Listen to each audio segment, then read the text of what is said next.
할렐루야. 네, 작년에 이어 또 이렇게 만나 뵙게 돼서 너무너무 또 감사하고 또 하나님께 영광을 돌립니다.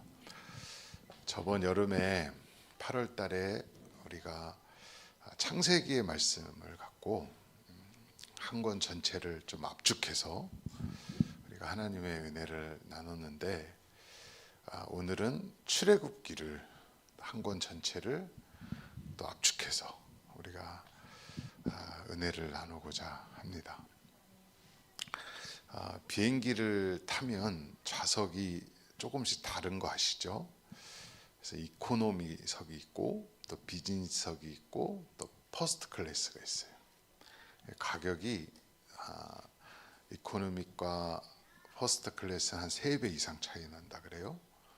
그래서 세상 사람들은 성공의 기준을 그 사람의 성공, 또 업적, 또 부 이런 걸로 이렇게 나눕니다. 그래서 어떤 사람은 이코노믹 같은 인생을 살았다, 어떤 사람은 비즈니스 같은 인생을 살았다, 어떤 사람은 퍼스트 클래스 같은 인생을 살았다, 이렇게 구분을 하는데, 하나님이 보시는 성공한 인생은 무엇일까?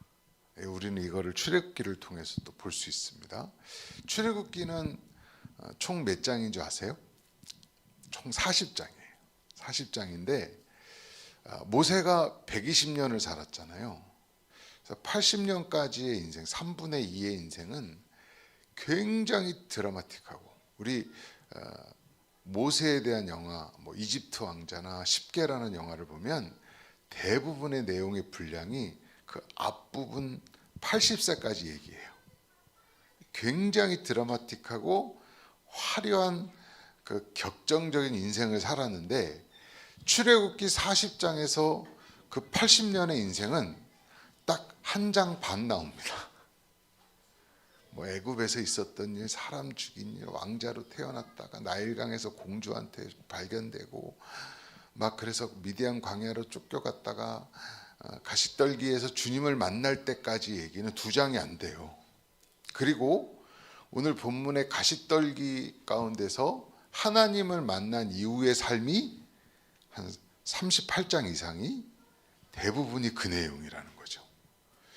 그래서 우리는 뭐 세계적인 재벌들 있잖아요. 뭐 우리나라에는 이건희 회장이 있었고,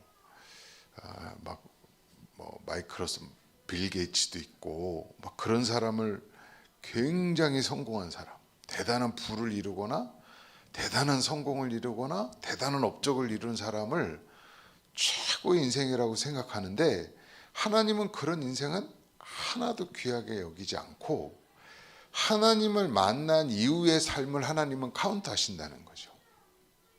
그래서 모세가 말과 일에 능했던 40살에 하나님을 위해서 혁명을 일으키고 싶었어요. 그래서 애굽 사람을 때려 죽였는데, 그러면 그 자기 민족이 벌떼처럼 일어나 애굽을 전복하고 하나님의 나라를 세울 줄 알았어요.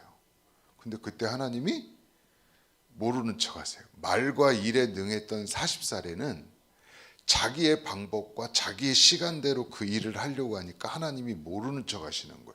모세가 자기를 위해서 그렇게 한 게 아니에요. 하나님의 백성을 구원하고자 하는 목적으로 그렇게 했는데 하나님이 안 도와주시는 거예요. 그리고 나이가 80살이 먹어갖고, 모세 말로는 말이 어눌해졌어요. 40년을 양하고 살다 보니까 양이 모세인지 모세가 양인지 모를 정도로 말을 하면 못 알아들어요. 제가 예전에 대전에 있는 어느 전도 세미나를 갔는데, 목사님이 어마어마하게 큰 교회인데요, 목사님이 설교를 하는데 발음이 너무 안 좋은 거예요. 야, 저렇게 설교를 해도 교회가 이렇게 성공하는구나 이런 생각을 했거든요. 모세가 그랬어요. 그 정도로 완전히 낮아진 후에 하나님이 그를 사용하신 거예요. 그러니까 하나님은요, 내 힘과 내 방법과 내 시간대로 일하는 사람은 쓰지 않아요. 철저히 깨어진 사람, 하나님 없이는 못 사는 사람을 통해서 하나님의 일을 이루시죠. 어떤 똑똑하고 능력 있고 재능 있는 사람을 통해서 일하면 그 사람이 했다 그럴 거 아니에요. 하나님이 하셨다고 할 수밖에 없는 사람을 통해서 하나님의 나라를 세워가시는 거죠. 제가 올해가 신학교를 딱 가는 해서부터 30년이 됐어요. 사역을 하고 나서 30년이 된 거예요. 30년 동안 너무 많은 일이 있었어요. 근데 처음에는 신학교를 가서 하여튼 막 열심히 했습니다. 여의도 순복음교회에서 수요 예배 찬양 인도를 했어요. 1학년 때. 그때 당시 조영규 목사님이 수요 예배 로마서 강해를 하면 성전에만 5만 명이에요. 그 눈이 10만 개가 나를 쳐다보는 거예요. 근데 방송까지 하면 10만 명이 넘게 일본에까지 나간다는 거예요. 그래서 찬양 인도를 했어요. 그래서 기도원에 또 사역을 하는데 그때 당시 또 유명했던 게 빈야드 운동이라는 게 있었어요. 그래서 막 제3의 물결이라 그래가지고 막 은사 운동하는 거 막 했었어요. 제가 은사를 너무 좋아해서 그 베닌이라는 목사님이 오셨는데 직접 안수도 받고 그분하고 이야기도 하고 막 그랬던 기억이 있어요. 그리고 그곳에서 또 영적 전쟁, 옛날 그 아이압이라고 막 깃발 흔들면서 영적 전쟁만 찬양만 하는 팀이 있었어요. 찬양이 다 영적 전쟁이야. 보습을 쳤어 칼을 그 칼로 원수를 찌르리 푹 이런 살벌한 찬양. 노래만 들어도 살벌하잖아요. 보습을 쳐서 칼을 만들어서 원수를 찌르리 푹 이런 찬양. 저 성벽을 향해 달려 뭐 이런 찬양. 이것만 1시간 넘게 하는 찬양 팀에 가서 막 귀신 쫓아내는 사역만 했어요. 또 거기 귀신 들린 사람이 많이 오잖아요. 그래서 제가 오살리 때는 사역할 때는 개인 기도만 하루 7시간씩 했어요. 그래서 그곳에 기도 많이 하는 전도사님이 2분이셨는데 저까지 3명이죠. 한 분은 별명이 이름도 몰라요. 우리 저 선배인데 웃따따예요. 경상도 분인데 산에만 올라가서 방언을 웃따따따따 이래가지고 3시간을 해 웃따따따만. 그래서 별명이 웃따따예요. 또 일본에서 오신 전도사님은 별명이 아노 전사님. 아노 항상 아노 이래갖고 아노 전사님. 그 3명이 거기 교육자 기도실에 들어가면 밤에 경쟁이 붙는 거예요. 보통 이분들이 딱 앉으면 3시간이야. 근데 저도 하다 보니까 이게 경쟁심이 생기더라고요. 그래갖고 내가 저 사람보다는 기도를 더 많이 해야 되겠다 이런 생각이. 그거는 하나님을 사모하는 기도가 아니라 오기로 저놈들이 이겨야 되겠다 이런 심정으로 했어요. 그래서 거기 무덤이 있는데 비 부슬부슬 내리는 날 일부러 올라가. 그 무덤가에 쫙 올라가서 막 기도하고 하니까 제가 능력이 있어서가 아니라 기도를 많이 하니까 기적이 일어나더라고요. 암 치료받는 분, 백혈병 치료받는 분, 귀신 그 간증이 너무너무 많아요. 이때 아멘하지 마세요. 이게 전부가 아니라는 얘기를 오늘 하려고 그래요. 내가 이렇게 귀신 많이 쫓아내고 병 고쳤다 그러니까 아멘! 그럼 제가 당황스러워요. 이 얘기가 오늘 중심이 아닌데 귀신 쫓아내고 병 고쳤다는 얘기 아멘 하는 바람에 제가 원래 설교의 목적을 잃어버린 때가 있었어요. 이게 벌써 이루어져 가는 게 수준이 있어가지고 딱 분위기가 저런 분위기가 아니구나 이걸 좀 아시는 것 같아요. 그래서 제가 거기서 그런 사역을 많이 했었어요. 한 4년 동안은 죽기 사역, 치유 사역 이런 거 했었단 말이에요. 그리고 처음 전임 사역으로 간 교회에서는 내적 치유였어요. 이너 힐링이라고 들어보셨죠? 뭐 과거의 아픈 상처들을 끄집어내서 막 성령의 치유 사역. 그래서 세계적인 내적 치유 강의사, 뭐 다이언 피어슨, 뭐 크리스티나 김, 임상진 목사님, 우리나라 YM에서 제일 유명한 강사님들이 와가지고 교회 전체가 내적 치유 사역을 했었어요. 그런 사역도 경험했단 말이에요. 그러니까 여러 가지 경배와 찬양 제가 기능인학교 16기예요. 옛날에 경배와 찬양하면 여의도에서 5만 명씩 모인 거 아세요? 95년도에 그런 뭐 우리나라에서 유명하다 유행했다라는 사역은 다 해봤어요. 그래서 저는 보통 목사님들이나 전도사님들이 목사하고 전도사가 되면 이 정도 영적 체험은 다 하고 있는 줄 알았어요. 전 귀신도 많이 보고 귀신도 많이 쫓아내보고 병도 막 고쳐서 다 이 정도는 하는 줄 알았어. 그래서 내가 가끔 옛날에 있었던 일 좀 얘기하면 다 놀래요. 그런 일이 있었어? 귀신 진짜 나가? 병이 암이 나? 나는 흔한 일이었는데 의외로 내 나이 또래 사역자들한테 물어보면 그런 경험을 한 분들이 별로 없는 거예요. 그래서 이상하다. 난 누구나 다 아는 줄 알았어, 그런 경험들을. 그러고 나서 제가 그렇게 사역을 막 하고 여러 가지 영적 체험을 많이 하고 계시를 많이 받고 이래서 제가 믿음이 좋은 줄 알았어요. 진짜 믿음이, 전 구원 얻을 만한 믿음은 이미 있고 그 다음에 하나님의 일을 크게 할 수 있는 믿음이 내 안에 있는 줄 알았단 말이에요. 근데 제가 2년 전에 코로나가 오고 그 우크라이나 전쟁 막 터질 때 제가 입원했거든요. 근데 어느 날 코로나가 딱 걸렸는데 갑자기 숨이 안 쉬어지는 거예요. 아침에 일어났는데 숨이 안 쉬어지는 거예요.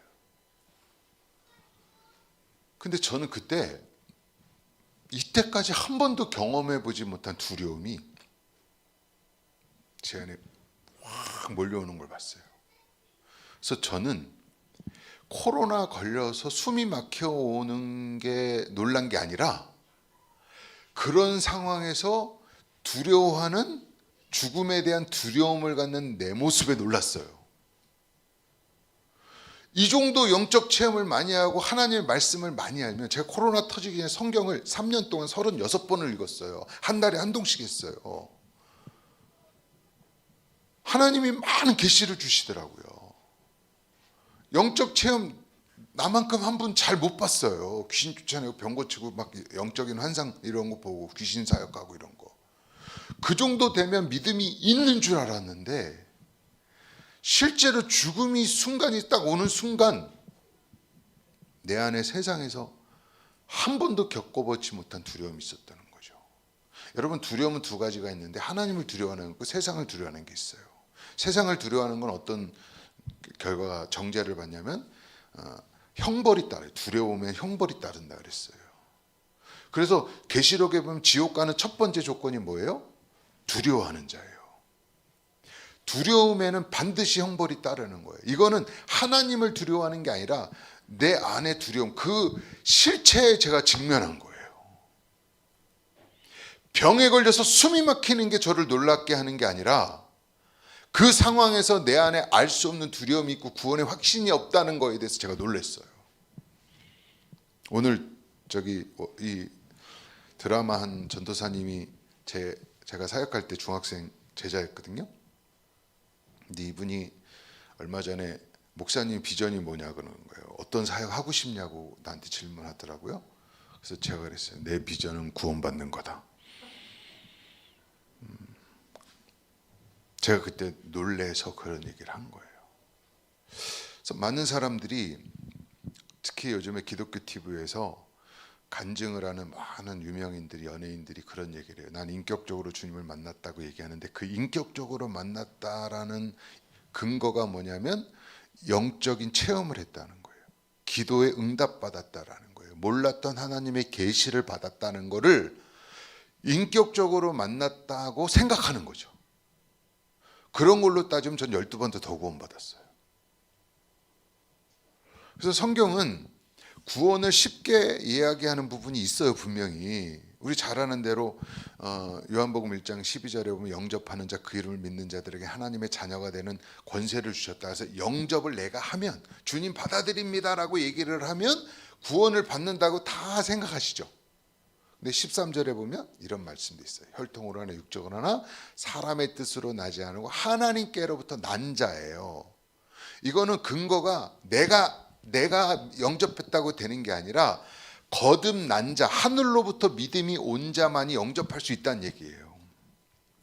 이 순서를 바꾸면 이게 내용이 완전히 달라져요. 내가 영접해서 구원이만 영생을 얻는 게 아니라 하늘로부터 거듭난 자. 그래서 거듭났다라는 말이 헬라 원어로 아노텐인데, 이건 여러분 그 말씀 아세요? 빛들의 아버지로부터 좋은 것들이 온다라는 말, 그 말이에요. 그러니까 위로부터 구원 얻을 만한 믿음은 위로부터 오는 거예요. 나에게서 나는 게 아니라 하나님께로부터 난 자예요. 그리고 또 구원을 쉽게 얘기하는 게 요한복음 3장 16절이잖아요.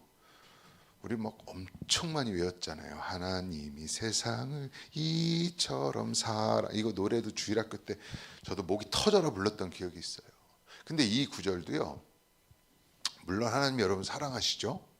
근데 그 앞에 14절에 보면 모세가 광야에서 뱀을 든다라는 거예요. 그와 같이 인자도 십자가에서 죽으리라는 얘기를 한 거예요. 그 십자가와 연합되지 아니하면 그 하나님의 사랑이 적용되지 않는다라는 걸 얘기하는 거예요. 또 구원을 쉽게 얘기하는 분들이 많이 하는 게 로마서 10장 10절이에요. 마음으로 믿어 의에 이르고 입으로 시인하여, 시인하면 다 구원 얻는다고 생각해요. 그래서 예수님 믿습니다. 그럼 죽기 전에 막 죄짓고 내가 엎드려 살다가 예수님 믿기 전에 믿습니다 이러면 다 구원받는 줄 알아요. 오늘 이제 그 얘기를 전체적으로 할 거예요. 절대로 잘못된 얘기예요. 이 얘기, 이 로마서 10장 10절은 신명기 30장을 갖고 그대로 인용한 내용이거든요. 근데 신명기 30장은 가나안에 들어가기 얼마 전에 쓰여진 책이에요. 그러니까 애굽에서 나온 첫 세대들은 다 죽고 거듭난 세대인 다음 세대를 향해서 하나님 주신 얘기예요. 그러니까 거듭난 자에게 얘기하는 거예요. 또 구원을 쉽게 얘기할 때 제일 많이 쓰는 게 계시록 3장 20절. 내가 문 밖에서 문을 두드리노니 누구든지 내 음성을 듣고 문을 열면 그는 나로 더불어 먹고 나는 그로 더불어 먹으리라. 그래서 늘 주님이 문 밖에서 문을 두드리고 계시고 우리는 문만 열면 그분이 오셔서 구원 얻는다고 얘기를 해요. 그렇게 듣고 배우셨죠? 예전에. 근데 성경 그 앞절을 봐야 돼요. 18절 19절에는 불로 연단한 금을 사고, 그 다음에요, 벌거벗었으니 흰옷을 사고, 그 다음에요, 눈이 안약을 사서 보게 하며, 그 다음에 뭐라 그래? 열심을 내서, 하나님이 징계하고 책망하실 때 열심을 내서 회개하는 자에게 문을 두드리는 거예요. 그게 18절 19절이에요. 그런 자에게 문을 열지요, 개나 소나 아무나 주님이 문 열고 계시지 않는다라는 거예요. 그러니까 성경 자체를 통전적으로 이해해야 되는데 부분적으로 쉬운 구절만 해가지고 아무나 고백하면 다 구원받고, 고백이라는 말도 원래 호모로게오인데, 호모라는 말이 우리 그 호모섹수얼이라고 들어보셨죠? 동성애자들. 그 호모가 동일하다는 얘기예요. 로게오가 말 로고스예요. 그러니까 예수님이 말씀하신 그 무게만큼 동일하게 고백하는 자에게 오는 거죠. 그래서 부르다라는 말이 에피칼레오마인데, 에피칼레오마라면 썰네임이에요. 이건 가족의 성을 얻는 거예요. 아무나 그렇게 할 수 있다는 게 아니에요. 그리고 나서 생각하니까, 야, 내가 착각했구나. 내가 많은 영적 체험을 하고 성경적 계시를 받았다고 내가 구원의 확신을 얻고 있었구나. 특히 목사라는 직분이 있다고 구원에 절대 유리하지 않다라는 걸 저는 모르고 있었어요. 우리나라 지금 차세대 기독교 지도자가 될 만한 유명한 목사님들이 너무 많은 분들이 실족한 거 혹시 아세요?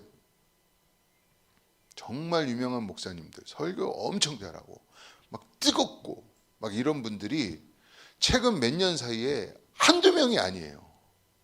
너무 많이 실족했어요. 제가 개척하기 몇 년 전에 여기 은평에 있는 큰 교회에 있었는데, 그때 우리나라 차세대 리더라고 하는 목사님을 5월달 집회 때, 제가 총무 목사였어서 초빙을 했거든요.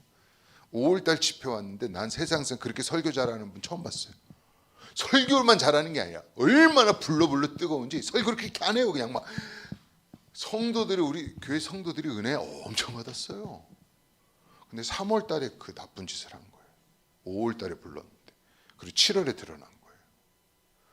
아니, 그 짓을 하면서도 성령의 역사가, 막 설교를 너무 잘하는 거예요.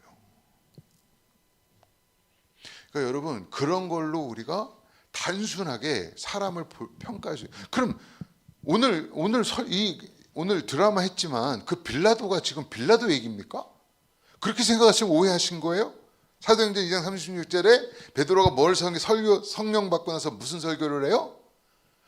너희가 십자가에 못 박은 예수를 하나님이 주와 그리스도가 되신, 그 얘기에 다 뒤집어진 거예요. 여기서 뭐가 포인트죠? 십자가에 못 박은 게 빌라도예요? 너희가라는 거예요. 여러분, 그런 충격과 전율의 경험이 없이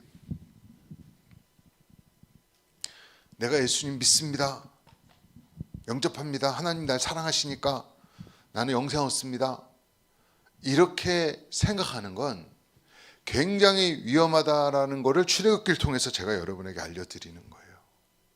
그래서 모세가 아니 그게 되면 하나님 단순하게 그 긴 시간 80년 동안의 모세를 단련할 필요가 없잖아요. 그렇게 구원이 간단하다면. 철저하게 자아가 깨어진 다음에 하나님이 그를 다시 부르신 거예요. 그러니까 하나님 없이 산 인생은 그렇게 드라마틱하고 화려해도 성경에 한 장 반밖에 안 나온다니까요. 여러 가지 영적 체험과 계시가 받았다고 해도요, 여러분, 내가 예수 그리스도가 주가 안 되면 구원 얻었다고 얘기할 수가 없어요. 그래서 모세가 그 80살이 돼서 말도 어눌하고 기운도 다 빠지고 말도 못하고 능력도 없는, 아무것도 할 수 없는 그 노인이 돼서 하나님이 부르시는데, 첫 번째로 하나님이 모세를 만난 곳이 오늘 본문에 나온 어디죠?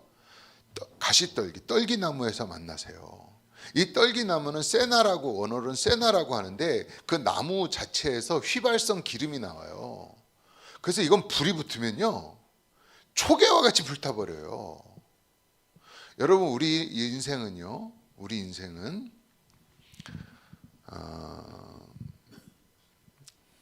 여러분이 아주 기분 나쁠 수 있지만 얘기하겠습니다. 재수 없이 죽어도, 억울하게 죽어도 할 말 없는 존재예요. 이거를 어려운 말로는 전적 타락이라고 얘기해요. 저는 성경을 읽다가 이해가 안 되는 게 많았어요.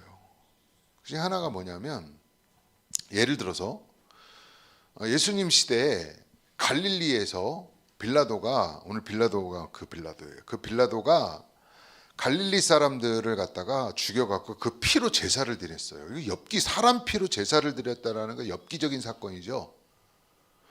그런 일을 저질렀을 때 이건 진짜 말도 안 되는 일이 일어난 거잖아요. 근데 예수님께 제자들이 보고했던 예수님이 뭐라 그래요?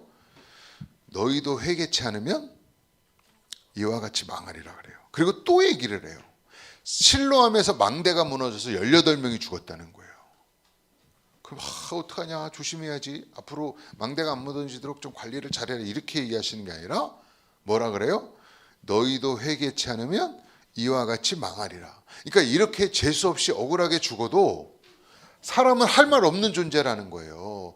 홍해에서 몇 명이 죽었어요? 60만 명이 죽었는데 60만 명이 다 나쁜 놈일까요? 머리에 뿔 달리는 못된 놈들일까요? 그 안에 착한 사람이 없었겠어요? 가정을 잘 돌보고 싶어하는 선한 사람이 없었겠어요? 60만 명 중에? 저는 더 이해 안 되는 게 뭐냐면, 바로가 모세가 태어날 때 아기들을 죽였어요. 아기들이 무슨 죄가 있어요? 얼마나. 저는 요즘에 사실 죄송한 얘기지만 인스타 보면 아기들 영상만 봐요. 나이가 먹으니까 이상하게 아기들이 그렇게 예쁜 거예요. 아기들이 이러면요 막 가슴이 떨리고요. 우리 애들이 빨리 시집장가 가서 애 낳으면 내가 진짜 업고 다닐 텐데, 이런 생각이 막 들어요. 너무 이쁜 거예요. 근데 그 애기들이 무슨 죄가 있어서 그렇게 억울하게 죽냐고요. 예수님 태어났을 때 헤롯이 라마에 곡이 날 정도로 수없이 많은 애들을 죽였어요. 이거는요 다른 걸로는 절대 해석이 안 돼요. 인간의 전적 타락을 알 때만 해석이 돼요. 우리는 억울하게 죽어도, 재수 없이 죽어도, 마태복음 25장에 보면 지옥 가는 사람들이 뭐라, 유구무원이라 그래요. 옛날 성경에는 할 말이 없다는 거예요. 어거지로 구원을 막 만들어내려고 천주교에서는 유아 세례를 만들고, 어린애들 죄 없으니까 구원시켜야 되는 거 아니야, 그래서 어렸을 때 세례 주자. 또 예수는 안 믿어도 착한 사람들 있잖아. 그런 사람들은 림보라 그래서 연옥이라는 걸 만들어 놓고 다시 구원 얻을 기회를 줘갖고 면죄부를 통해서 동전이 똥 떨어지면 지옥에서 숑 올라온다는 게 천주교의 거짓된 교리잖아요. 그것 때문에 우리 지금 기독교가 개혁주의로 튀어나온 거예요. 이런 것처럼 구원을 어거지로 막 만든, 이 전적 타락을 모르니까 그런 성경에 없는 교리를 만들어서 사람들을 구원해내려고 가짜 복음을 만들어낸 게 천주교고요. 지금도 그런 천주교가 면죄부를 판 것처럼 기독교에서 영접만 해, 죄만 고백해, 그러면 다 구원받아, 교회만 다니면 다 구원받아, 이렇게 거짓 메시지를 주는 거죠.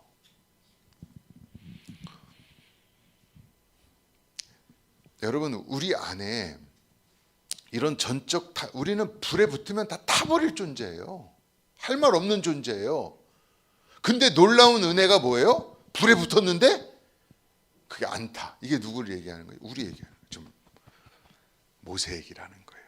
모세가 그냥 죽여도, 그 옛날에 애굽에서 죽어도 되고 미디안에서 죽을 일도 많았고, 살다 보면 죽을 일이 있어요.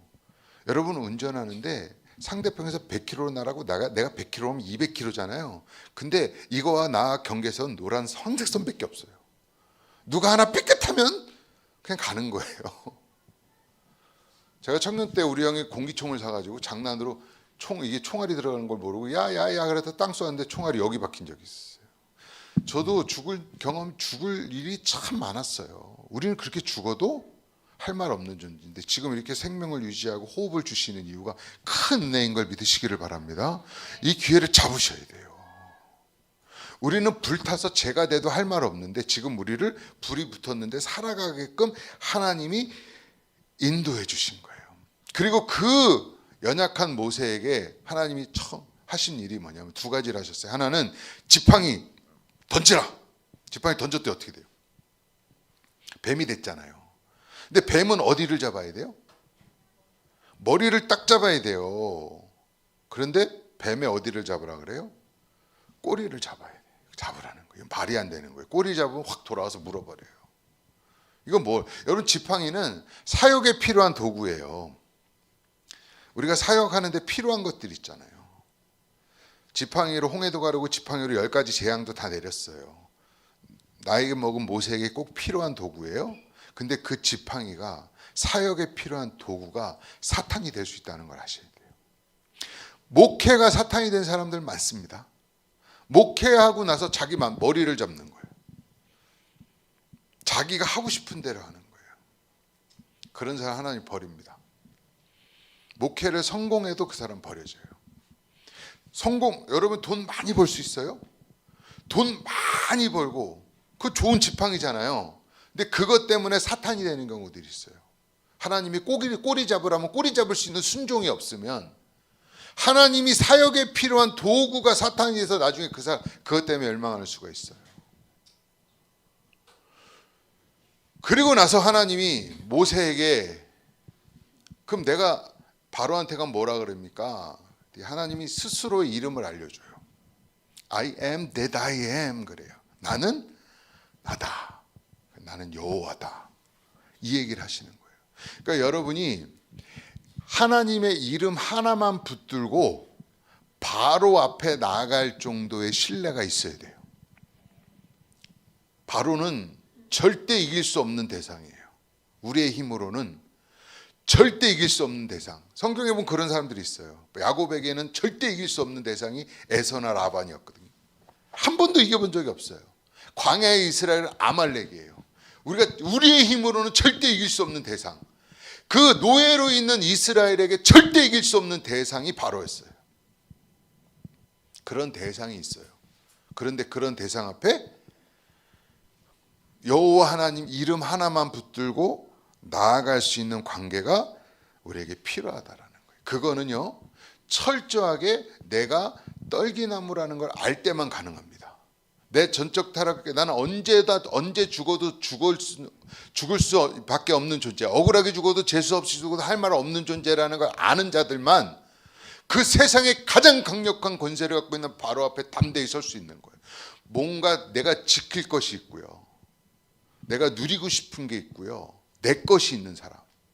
그래서 성경이 뭐라 그래요? 살고자 하는 자는 죽을 것이요, 죽고자 하는 자가, 목숨을 잃고자 하는 자가 산다 그랬잖아요. 죽고자 하는 자만이 하나님의 이름 하나만 갖고 바로 앞에 설 수 있는 거. 이게 구원받은 사람입니다. 그래서 하나님이 다른 거 안 줘요. 보통 우리는 사역할 때 아웃사이드 인, 밖에 있는 걸 우리에게 주셔갖고 우리가 사역할 수 있게 해주세요. 돈을 주세요. 하나님. 사람을 보내주세요. 권력을 주세요. 이런 걸 통해서 주의 일을 하고 싶어 하잖아요. 근데 하나님은 인사이드 아웃이에요.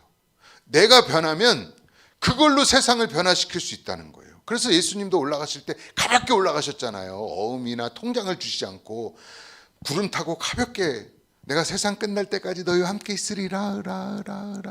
그리고 제자들이 너무 황당해서 쳐다본 거예요. 뭐 다른 거 안 주시나? 그 천사들이 나타나갖고 올라가신 그대로 다시 오시리라 이러고 올라가요. 가볍게, 주님은 가볍게 올라가셨어요. 뭐 하나? 약속 하나 딱 남기고 세상 끝날까지 너희와 함께 있으리라.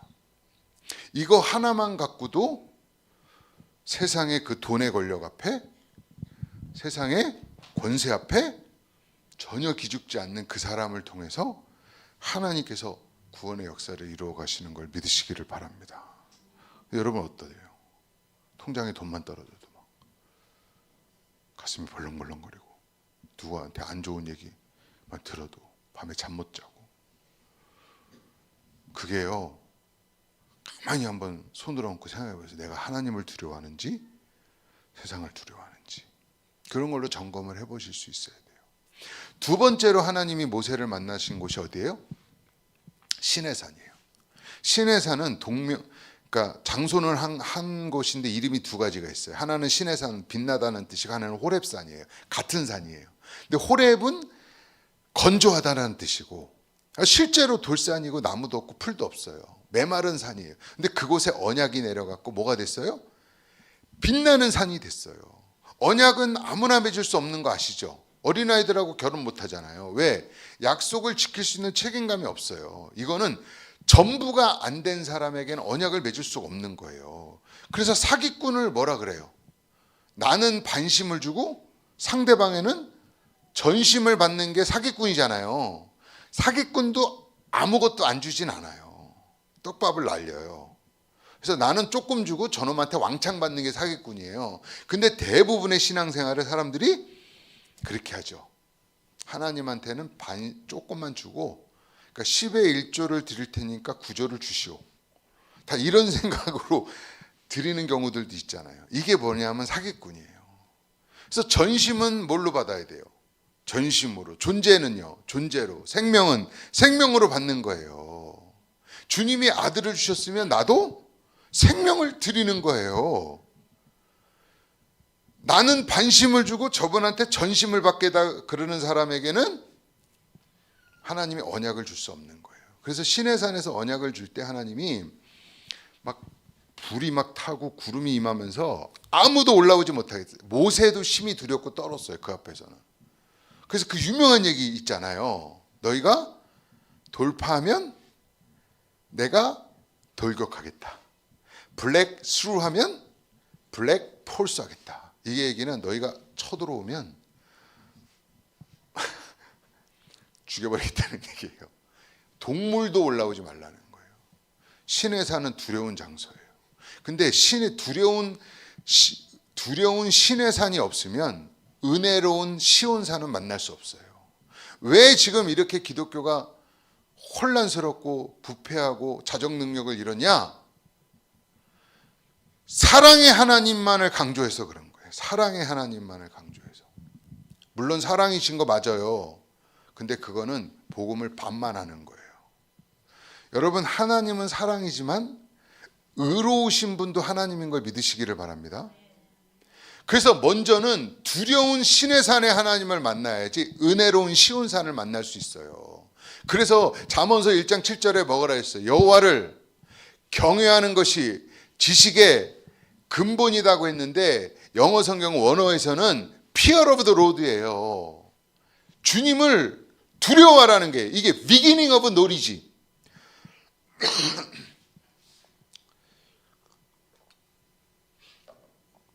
비기닝이 시작이잖아요. 지식의 시작이에요. 그러니까 신앙의 시작점은 사랑이 아니라니까요. 요즘은 아주 사랑이 노이로제가 걸렸어요. 사랑을 빼면 그냥 다 죽는 줄 알아. 사랑과 의는 다르지 않아요. 의가 사랑이고 사랑이 의예요. 근데 먼저는 하나님을 두려워하는 자만이 진짜 사랑을 받을 수가 있어요. 그래서 하나님과 언약을 맺을 때 밑에서 사랑만을 얘기하는 그 백성들, 하나님을 두려워하지 않은 백성들이 뭐 했어요? 금송아지 만드는 거예요. 그 사람들은 여호와 하나님이 여호와가 아니어도 상관없어요. 나에게 복만 주고 나를 성공시킨다면 다른 신도 상관없다는 거예요. 저는 잘 모르는데 트로트 가수 중에 영탁이라고 있대. 혹시 아세요? 근데 그 엄마가 원래 집사였어요. 근데 얘가 고등학교 3학년 때 옥상에서 떨어져 갖고 다리가 뼈가 여러 조각 나면서 어느 무당이 너 신내림 안 받으면 너 아들 평생 불구된다 이래 갖고 무당이 됐어요. 자식만 살릴 수 있다면 하나님이 누가 되든지 상관없다는 거예요. 이게 지금 기독교 안의 모습입니다. 나에게 복만 준다면 금송아지도 하나님이 될 수 있는 거예요. 근데 그 김송아지한테 어떻게 했어요? 귀걸이를 걸었어요. 여러분 성경에 보면 노예가 그 주인에게 평생 종이 되겠다고 하는 언약, 그러니까 표식으로 뭐를 했냐면 귀를 갖다가 그 문설주에다가 박아버린 거예요. 그래서 금송아지에다 귀걸이를 걸었다라는 건 내가 평생 나를 성공시킬 저 금송아지에게 헌신하겠다는 거예요. 여러분 미국에서 돈이 제일 많이 모이는 데가 월가거든요. 월가에 가면 큰 조형물이 하나 있어요. 뭔지 아세요?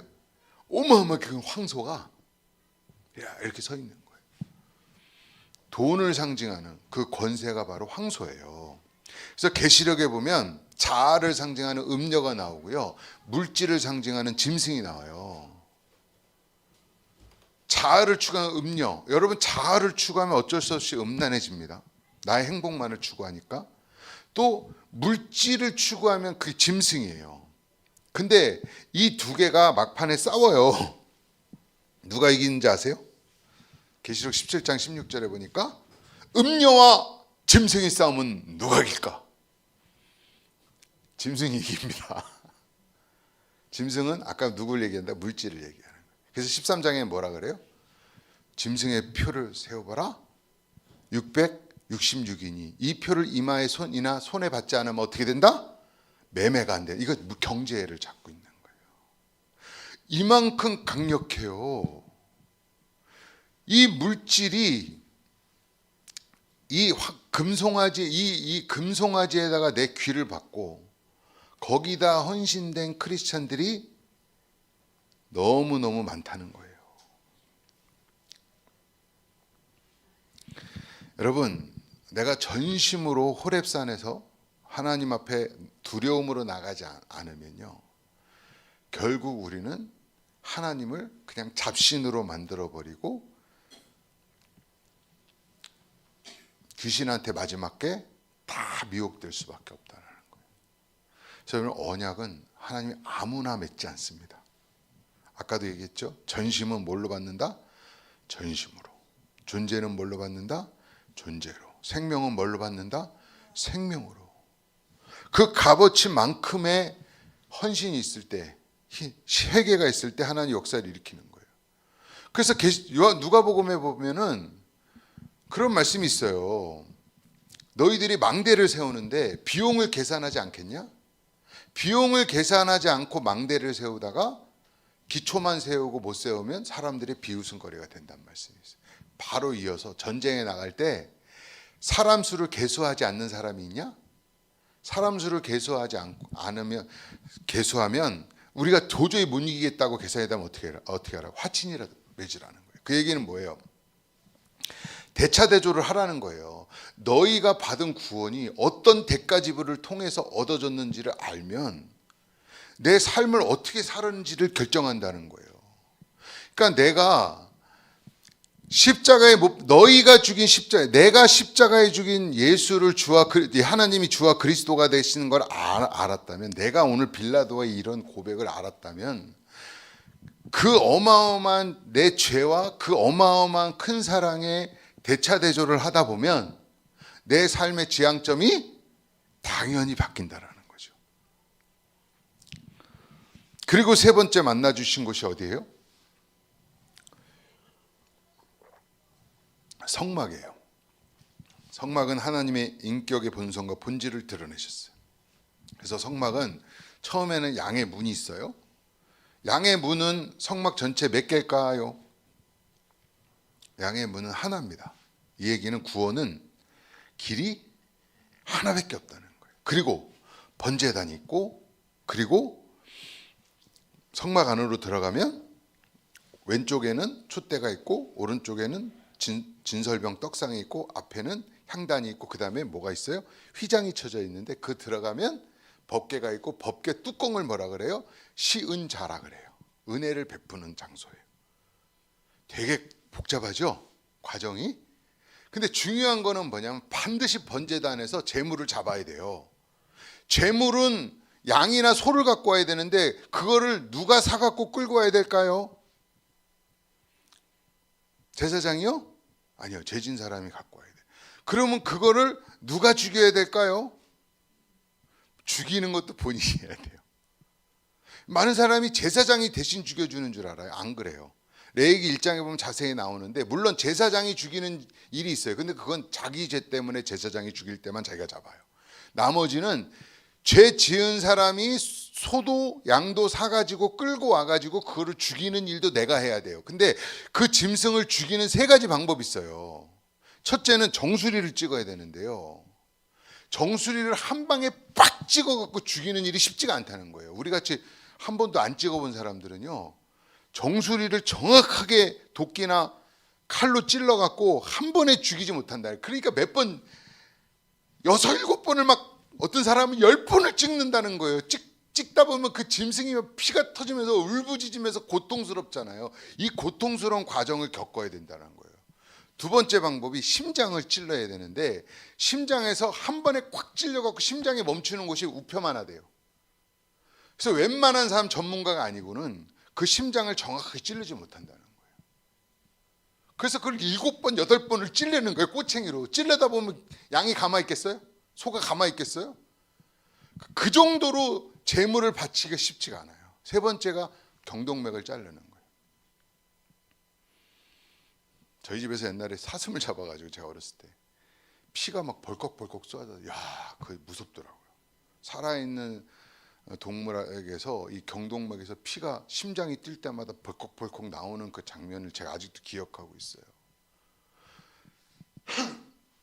그 정도로 여러분 성막에서 하나님께 제사를 지내는 것이 쉽지가 않은 거예요. 우리도 그렇잖아요. 주님이 십자가를, 누구 십자가를 지라 그래요? 자기 십자가를 지고 따르라 그랬죠. 어떤 사람은 술 먹고 개판 치는 남편을 십자가라고 얘기하더라고요. 그거 아닙니다, 여러분. 그 남편이 그렇게 개판 치는 건 그 사람 십자가예요. 내 십자가는 내가 지는 거예요. 그 사람의 잘못을 내가 진다라는 건 거짓말이에요. 중요한 건 내 안의 문제는 내가 져야 돼요. 여러분도 부부싸움 많이 하시잖아요. 남편이 인간같이 안 보이고 어떤 분은 남편이 남의 편이라 그러더라고요. 내 편 아니야, 저거 남의 편이야. 저거 죽여주세요 막 부르짖고 기도하는 분들도 많더라고요. 남편도 마찬가지. 어떤 분이 아내분 사진을 늘 지갑에 넣고 다녀서 어떻게 이렇게 아내를 사랑하시냐 그러니까 아주 힘들고 어려울 때 아내 사진을 본다는 거예요. 내가 이런 여자랑도 살았는데 못 견딜 일이 뭔가, 이렇게 마음에 힘을 얻고 아내 사진을 본다는 거예요. 부부 생활하기가요 전혀 쉽지 않습니다. 너무 가치관이 안 맞고요. 살다 보면 짐승같이 느껴질 때가 너무 많고, 아내도 마찬가지고 어려워요. 그 사람의 연약함을 내가 지는 건 십자가 아니에요. 하나님은 그 사람을 통해서 누굴 고치고 싶어요? 나를 고치고 싶어요.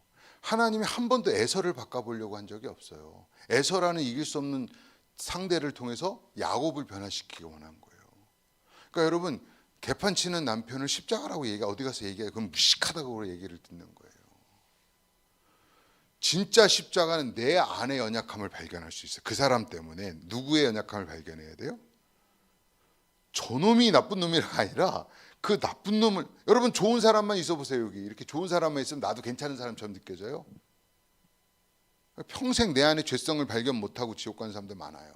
근데 진짜 이상한 사람을 만나면요, 내 안에, 니체가 그랬죠. 괴물을 만나면 나도 괴물이 된다고. 그때 내 안에 괴물을 발견하는 거예요.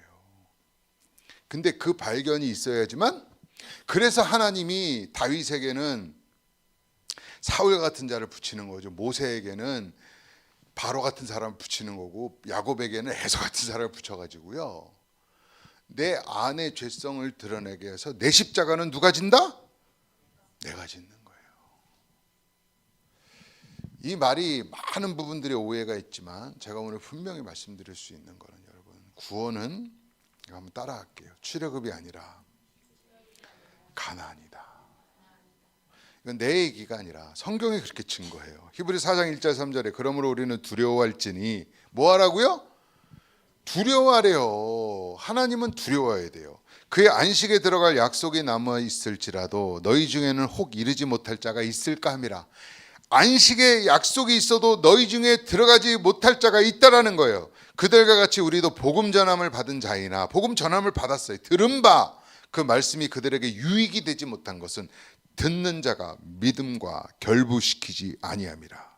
이미 믿는 우리들은 저 안식에 들어가는도다.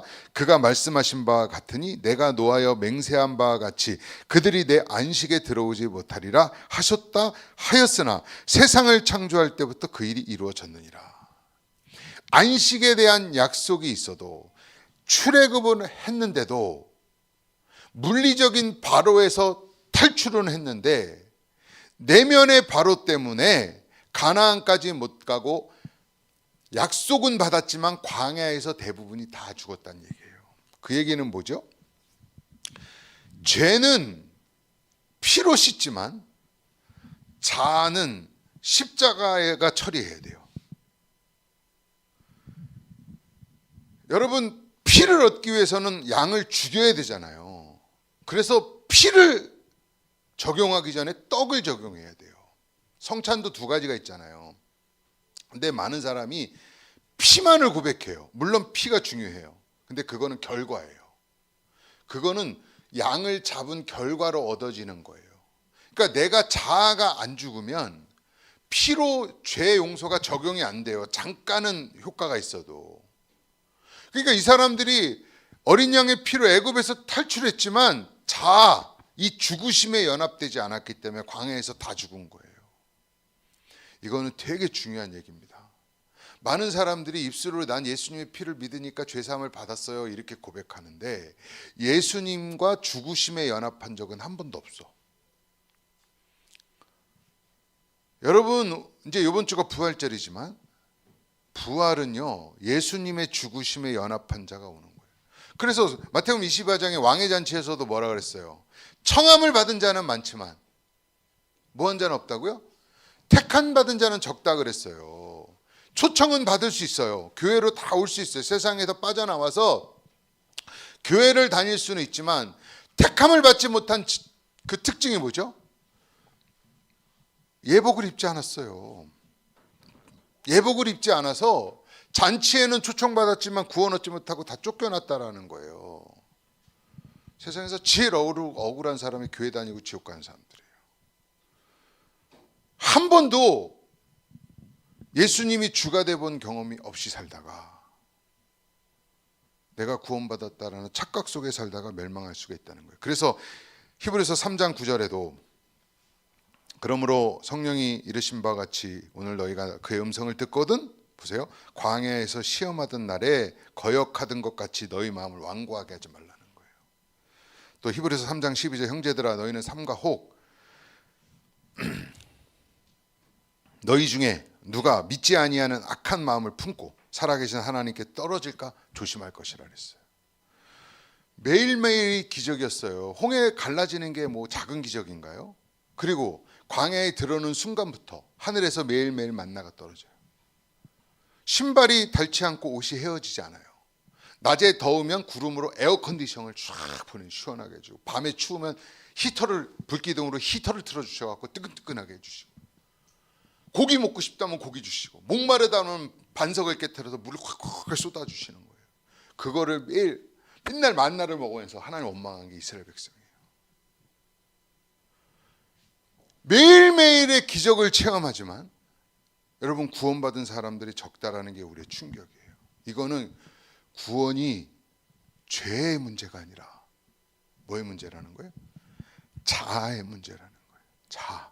내가 왕된, 내 마음대로, 내가 원하는 대로 안 되면 못 견디고 불평하고 원망하고 대적하는, 그게 더 문제라는 거예요. 그래서 누가복음 4장에 예수님이 첫 번째로 하신 설교가 나와요. 그 예수님이 첫 번째로 하신 설교가 뭔지 아세요? 첫 번째로 설교는 뭐냐? 이스라엘에 과부가 많은데 가뭄에서 살아남은 거는 엘리야 시대 때 사렙다 과부밖에 없다고 이렇게 얘기했어요. 사렙다는 페니키아의 수도로 적성 국가예요. 일본의 도쿄 같은, 우리나라가 일본 별로 안 좋아하잖아요. 그런 나라의 사람이 왔는데 그 사람은 가뭄 때 이스라엘 백성은 구원받은 사람이 없는데 그런 여자가, 적성 국가의 과부가 구원받았다는 거예요. 또 하나가 엘리사 시대 때 이스라엘에 문둥병자가 많았지만 구원 얻은 거는 수리아 사람 나아만밖에 없다는 거예요. 이 얘기는 뭐냐면, 여러분 한국 교인들한테 여기는 구원받을 사람 없습니다. 이스라엘 백성은 선택받은 백성이라고 하지만 구원받은 사람이 없고 저 오사카의 나카무라상이 구원받았습니다. 이랬을 때 반응이었어요. 구원의 확신이 있었던 자기 민족, 선민이라고 생각했던 자기 민족은 구원받지 못했고, 적성국가인 사렙다 과부나 적상국가인 수리아의 나아만이 구원받았다는 이야기에 이스라엘 사람들이 열이 받아가지고요, 예수님을 절벽에다 몰아갖고 떨어뜨려 죽이려고 그런 거예요. 이 얘기는 뭐예요? 죄를 지적하지 않았어요. 예수님이 너희들이 이런 죄 지적한 거 아니야. 뭘 지적해? 자존심을 건드린 거예요. 교회를 다니다가도요, 자존심에 상처받으면 교회가 여기밖에 없어, 그리고 뛰쳐나간 사람들 많습니다. 자아가 드러날 때가 회개할 기회인 걸 믿으시기를 바랍니다. 예수님의 첫 설교는 죄를 지적한 게 아니라 자존심을 건드렸다는 거예요. 그러니까 구원의 핵심은 뭐예요? 죄는 어떻게 보면 열매예요. 그건 당연한 결과, 그건 죄의 대가를 치를 거예요. 그러나 더 죄를 짓게 하는, 제가 저번 여름에 창세기 할 때 여러분 더러움이 문제가 아니라, 할렐루야, 다 잊어버리셨구나. 오래되긴 했어요. 더러움이 문제가 아니라 어둠이 문제다. 죄보다 그 죄를 짓게 하는, 뒤에서 조종하는 사단이 있다라는 걸, 너를 죄짓게 하는 것보다 너희 아비인 마귀가 더 문제라는 거, 제가 8월 달에 해서 목이 터지도록 얘기했는데 다 잊어버리셨구나. 괜찮습니다. 다 그런 거죠. 예. 한 번에 되면 목사들이 무슨 필요가 있겠습니까? 죄를 가볍게 얘기하는 게 아니에요. 죄를 짓게 하는 원흉이 있다라는 것과 그 죄를 짓게 하는 내 병든 자아가 더 문제라는 얘기를 하는 거예요.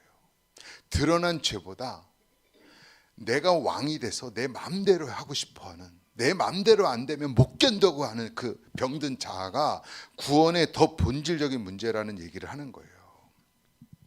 그래서 갈라디아서 6장 14절에 그러나 내게는 우리 주 예수 그리스도의 십자가 외에 결코 자랑할 것이 없으니. 저도 영적으로는 자랑할 건 많아요. 병 고치고 귀신 쫓은 얘기하면 여러분 한 타임 다 할 수 있어요. 그게 중요한 게 아니에요. 바울도 그런 기적은 많았지만 뭐만 자랑한다고요? 십자가만 자랑한대요. 그러면서 뭐라? 그리스도로 말미암아, 자 보세요, 세상이 나를 대해 십자가에 못 박히고. 여러분 세상에서 나온 것만 전부가 아니에요. 세상이 나에서 십자가에 못 박힌 것도 더 중요한 게 있어요. 내가 또한 세상에 대해서 걸어아니라. 이스라엘은 세상에서는 나왔어. 근데 내 아내가 세상을 끊지 못한 거예요. 그러니까 다시 돌아가자 그러잖아요. 가네스 바네아에서 돌아가자 그러는 거예요. 그래서 이스라엘 역사를 보면요, 2년 동안 국가로서의 규모를 갖춰가요. 인구조사도 하고 군대도 조직하고. 그리고 나자 3일 만에 터진 사건이 그 유명한 디베라 사건이에요. 다베라 사건. 하나님이 박한 음식과 지루한 광야 생활에 불평하는 그들의 진에다가 불 확 쏴질러 갖고 어마어마하게 죽어요. 그리고 바로 고기 먹고 싶다고 또 막 개겨가지고 기브론 핫다 해서 탐욕의 무덤이라 그래요. 또 고라 사건, 이건 사명자들이에요. 미리암 사건, 가족이에요. 여러분 교회도요, 내 형제나 가족이 거역하면 목사님의 권위가 치명상을 했습니다. 미리암과 아론이 덤비니까요, 모세가 너무 어려운 거예요. 이거는 하나님만이 조정할 수밖에 없어요. 하나님 직접 나타나셔갖고 뭐라 그래요? 너희들은 꿈으로 내가 얘기했지만 모세는 직접 내 얼굴을 대면한 말한 자인데 너희들이 왜 모세 비난하기를 두려워하지 아니하느냐? 이래갖고 딱 정리해 주시잖아요. 그뿐만이 불뱀 사건이 있었죠. 예? 마따와 무리바 사건이 있었죠. 하나하나 사건이 한 번만 삐딱선 탔다가는 다 사명이고 나발이고 가나안이고 다 총체적으로 멸절할 일이었었어요. 외다리 줄 타는 것처럼 너무너무 어려운 일들이 이스라엘에게 계속 다가오는 거예요. 여러분 출애굽을 했다고 안심하면 안 됩니다. 내 안의 자아가 계속 활동하는, 내가 주인된 내 자아가 활동하는 때에는요, 여러분 계속 우리가 하나님을 거역할 수밖에 없어요. 또 거짓된 메시지가 있어요. 디모데 후서 2장에 보면 후메네오 빌라도가 있는데 망령되고 헛된 말을 하는데 이게 악성 종양 같다라는 거예요. 암 같다라는 거예요. 이들의 메시지는 18절에 부활이 이미 이루어졌다는 거예요. 부활이 이루어진 것처럼 행동해요. 지금도 기독교에 거짓된 사상들이 많이 깔려 있어요. 그중에 하나 아까 얘기한 면죄부가지, 1000년 동안 사람들을 지옥에 끌고 간 면죄부 사상이, 림보 사상이 지금은 영적 기도로 나타나는 거예요. 또 영지주의의 핵심은 뭐냐면 인간의 안에 있는 신성을 끄집어내서 회복하면 구원 얻는다고 얘기해요. 그래서 요즘에 유행하는 뭐 간상기도나 렉시오 디비나다 이런 것들, 내 안에 신성을 끄집어내서 신인 합일, 하나님과 하나 되게 만드는 그 영지주의 사상이 교회 안에 들어와 가지고요, 내 힘으로 내가 집중하면 하나님의 내 안에 있는 신성을 끄집어내서 하나님과 하나가 된다는 생각을 갖고, 여러분 우리 안에 아까도 얘기했지만 기독교 핵심은 전적 타락입니다. 내 안에 선한 것이 없어요. 그게 로마서 1장부터 한번 읽어보세요. 계속 나오는 얘기예요. 교회는 그걸 깨달으려고 교회 다니는 거예요. 근데 이런 얘기 목사님이 한 번 하고 두 번 하면 아멘 그러나 한 달 하고 두 달 하면 또 죄, 전적 타락가오, 얼굴은 안 그래도 다 느껴져요. 이게 바로 구원받지 못한 사람들의 특징이에요. 교회 안에서는요, 그걸 발견하려고 오는 거예요. 교제도 마찬가지예요. 내 안에 악함을 발견하려고 오는 거예요. 계시록에 보면 두 가지 사람들이 저주를 받는데, 첫 번째는 1.1핵이라도 더하는 자, 아니면 한 핵을 빼는 자가 저주를 받는다 그랬어요. 그래서 초대교회 두 가지 이단이 있었는데, 하나는 마르시온이고 하나는 몬타니즘이라 그래요. 마르시온은 뭐냐, 쉽게 얘기해서 신약의 사랑의 하나님만 강조하고 구약의 심판과 의로운 하나님을 빼버리는 거예요. 여러분 의가 없이 사랑이 있을 수 있을까요? 남편이 계속 바람 피우는데 어떻게 사랑해요? 그건 말이 안 되잖아요. 그건 바보지. 여러분 사랑은 의를 통해서 완성되는 거예요. 구약의 율법을 통해서 내 안에 죄성을 깨닫고 은혜의 하나님을 받아들일 수 있는 거예요. 근데 마르시온이라는 이단은 구약의 하나님과 신약의 하나님이 다른 하나님이라 해서 구약을 빼버린 거예요. 그럼 하나님의 1.1핵을 그건 빼버린 거잖아요. 그건 저주를 받아요. 또 하나가 몬타니즘인데, 몬타니즘은 몬타니우스라는 사람이 두 명의 여세자가 있었어요. 여제자가 성경의 권위보다 예언을 더 많이 받아들인 거예요. 그래서 매일매일 직통계시를 받아서 그걸 나눈 거예요. 이거에 초대교회가 어마어마하게 흔들렸어요. 여러분 저는 은사 운동을 많이 하고 축기 사역을 많이 했기 때문에 그게 뭔 줄 알아요. 요즘에도 막 은사 사역하는 사람들이 많은데, 은사 자체가 나쁜 건 아니지만 십자가에서 시선을 빼앗아 그런 데다 집중시키는 게 미혹입니다. 이거 조심하셔야 돼요. 마지막엔 두 가지가 있어요. 하나는 환난이에요. 하나는 미혹이에요. 환난은 몸을 보호하려고. 그래서 환난에 관심이 많은 사람, 재림이나 휴거나 666이나 이런 거 유튜브 보면 많이 나오시죠. 이런 데 조회수가 엄청 높아요. 그 얘기는 뭐죠? 몸을 보호하겠다는 거예요.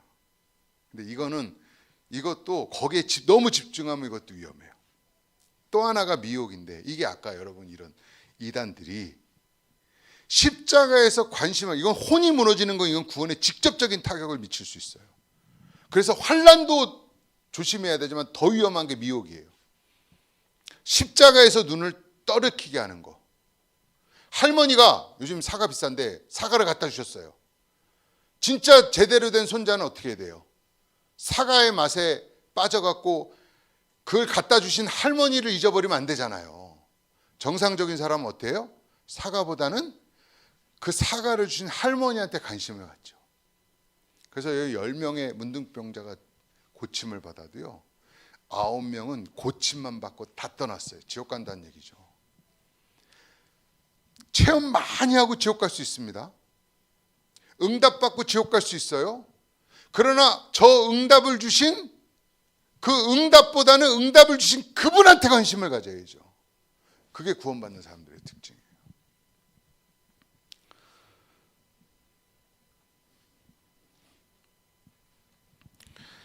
또 거역의 존재들이 있었어요. 유다서 1장 6절에 보면 지위를 지키지 않은 천사. 천사가 어디서 타락했어요? 보좌 우편에서 타락했어요. 영광을 보면서. 보좌 우편에서 하나님의 영광을 보면서 타락할 수 있어요. 이게 무서운 겁니다. 육체를 따라 영원한 불의 형벌을 받은 소돔과 고모라. 소돔과 고모라를 성경이 뭐라 그래요? 에덴 동산 같다 그랬어요. 너무너무 풍족하고 화려했어요. 그런 축복을 받으면서도 타락할 수 있어요. 가인의 길. 가인이 뭐하다 버림받았어요? 제사드리다가, 예배드리다가 버림받을 수 있어요. 자기의 것으로. 제가 그때도 창세기 때 얘기했죠. 아벨은 뭘 드렸어요? 어린 양을 드렸는데 그때 당시는 고기를 안 먹어요. 답을 주고 질문하는데 대답을 안 하는 건 제가 개기는 거라고 수없이 얘기를 했는데, 고기를 안 먹는 시대, 고기는 노아 시대 이후에 먹었어요. 근데 고기를, 양을 키웠다는 건 먹기 위해서 키운 게 아니라 그거는 제사를 위해서, 그러니까 자기의 모든 삶이 주님을 위해서 살았다는 거예요. 가인은 자기가 먹기 위해서 곡식을 드린 거예요. 그게 차이예요. 제사를 드리면서 멸망받을 수 있다는 거 아셔야 돼요. 싹스를 위하여 어그러진 길로 가는 발람. 여러분, 발람의 예언은 지금도 성경에 기록되어 있습니다. 발람이 한 예언, 설교로 나오는데 그 중에 하나가 그몰, 예수님을 예언했어요. 1000년 전, 1500년 전에. 대단한 예언이에요. 근데 발람이 구원받았어요? 버림받았어요. 여러분, 그렇게 하나님의 영감을 받아 예언을 하면서도 지옥 가는 사람이 있다는 얘기예요. 싹스를 위해서. 폐역한 망한 고라. 고라는 사명자 집단입니다. 레위 족속 사명자 집단이에요. 목사가 구원에 전혀, 목사라는 직분이 구원에 있어서 전혀 유리하지 않아요. 목사님을 설교하시는 분으로 존경은 하셔야 되지만 하나님과 나의 매개체나 중재자로 생각하면 안 돼요. 우리는 천주교를 인정하지 않는 게 그런 고해성서나 마리아나 성자들을 자꾸 중간에 세워놓잖아요. 지금도 샤먼적인 목사님을 샤머니즘, 중재자로 생각하고 무당처럼 생각하는 사람이 있어요. 내가 하나님께 가는 도구로, 하나님의 응답을 받는 도구로 생각하는 거예요. 지금은 우리 개혁주의는 여러분 만인 제사장소리라고 들어봤죠? 예. 여러분 한 사람 한 사람이 예수 그리스도 통해서 하나님께 나가는 거예요. 그걸 잊지 않기를 주님의 이름으로 축원드립니다. 그래서 데살로니가후서 1장 8절 9절에 하나님을 모르는 자들과 우리 주 예수 그리스도의 복음에 복종하지 않는 자들에게 형벌을 내리시리니 이런 자들은 주의 얼굴과 그의 힘의 영광을 떠나 영원한 멸망의 형벌을 받느니라 그랬어요. 그래서 구원받지 못하는 사람들의 특징, 착각을 하는 거예요. 내가 구원받는 자, 착각을 하는 거예요. 그래서 성경에 무익한 거짓말이 있어요. 에레미야 7장 8절 11절에 보면 보라 너희가 무익한 거짓말을 의존하는도다. 너희가 도둑질하며 살인하며 간음하며 거짓 맹세하며 바알에게 분향하며 너희가 알지 못하는 다른 신들을 따르면서 내 이름으로 일컬음을 받는 이 집에 들어와서 내 앞에 서서 말하기를 너희가 구원을 얻었나이다 하느냐. 무익한 거짓말로 내가 구원 얻었다는 거예요. 이는 모든 가증한 일을 행하려 함이로다. 내 이름으로 일컬음을 받은 이 집이 너희 눈에는 도둑의 소굴로 보이느냐. 보라, 나 곧 내가 그것을 보았노라. 여호와의 말씀이니라. 구원에 있어서 진짜 중요한 게요, 정확한 진단을 해주는 거예요. 아니면 무익한 거짓말이에요. 암에 걸렸는데 감기라고 하면은 치료받을 수 있는 기회조차 없잖아요. 그거 나쁜 의사죠.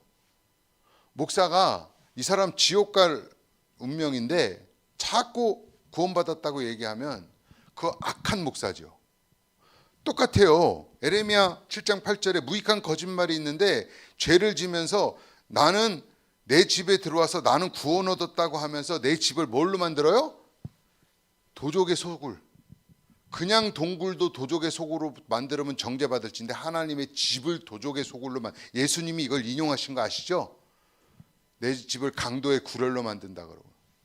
구원의 확신이 있으니까 그렇게 교회 안에서 그런 짓을 하는 거예요. 내가 확신과 신념에 차서 9시에 뉴스에 나오는 큰 교회들의 싸움을 가끔 보셨을 거예요.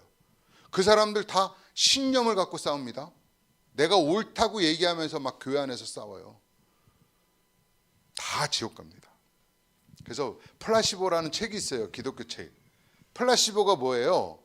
위약이잖아요. 위약, 가짜약. 밀가루를 이렇게 약처럼 만들어 갖고 이거 엄청 좋은 명약이에요. 한번 먹어보세요. 그럼 먹으면 진짜 효과가 나타나. 밀가루인데 전혀 약효가 없는데도 플라시보 효과가 오는 거예요. 상상 임신을 해도요, 배가 막 불러온다는 거예요. 상상으로도 임신했는데 배가 불러와. 이런 것처럼요, 무익한 거짓말에 빠져갖고 하나님의 집을 강도의 구렬로 만들면서 나는 구원 얻었다고 확신하는 사람이 있다는 거예요. 희미한 착각 속에 밝아오는 주제 파괴라 그래요. 착각은 즐겁고 후유증은 괴롭다는 말이 있어요. 그래서 요한복음 8장에 보면 32절에 예수님이 그런 말씀하시죠. 진리를 알지니 진리가 너를 자유케 하리라, 이렇게 얘기를 하니까 유대인들이 예수님 보고 뭐라 그러냐, 우리가 종된 적이 없는데 왜 자유가 되라고 얘기하십니까? 이렇게 얘기하죠. 그러니까 죄를 지으면 죄의 종이다라고 얘기하니까 많은 사람이 나는 내 아버지의 본 것을 행하고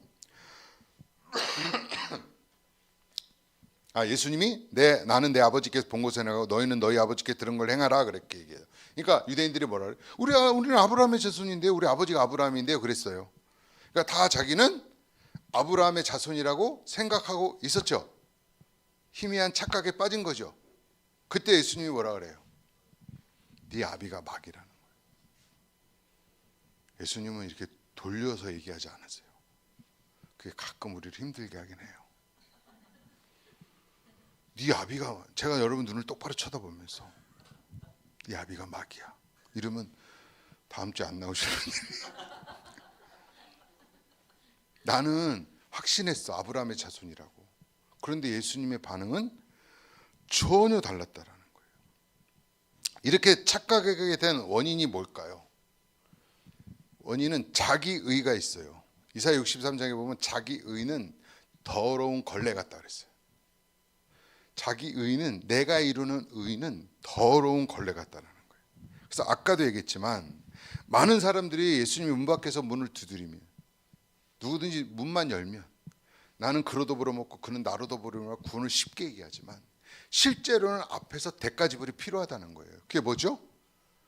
불로 연단한 금을 사고, 벌거벗었으니까 흰옷을 사고. 계시록에 보면요, 이기는 자는 흰옷을 입는데 그 흰옷이 마태복음 22장에 나오는 예복이에요. 아무나 안 줘요. 누구에게 줘요? 이기는 자에게 주는 거예요. 그리고 세 번째, 너희 눈이 멀었으니까 어떻게 해요? 안약을 사서 바르라는 거예요. 그리고 징계하고 책망하시는 하나님 앞에 어떻게 하라고요? 따라하겠습니다. 열심을 내라, 회개하라. 그때 문 밖에서 두드리시는 거예요. 그래서 욥은 하나님께서 비즈니스를 다 망하게 하셨어요. 욥이 당한 고난 한 가지만이라도 오면요, 우리가 트라우마 생겨 노이즈라서 우울증 걸려 자살할지 몰라요. 그 정도로 충격적인 일이 계속 왔어요. 사업 망해봐요. 하루아침에 거지 됐다고 생각해보세요. 이거 충격 말도 못합니다. 그리고 자식, 우리가 사실 자식 때문에 사는 것도 있잖아요. 자식이 얼마나 귀해요. 그 자식 하루아침에 다 죽였어요. 자식이 인생의 목적인데, 자식 때문에 내가 이렇게 고생하는데 하루아침에 다 잃었어요. 근데 더 몸에 악창이 났어요. 아내는 저주하고 떠났어요. 친구들은 와서 비난해요.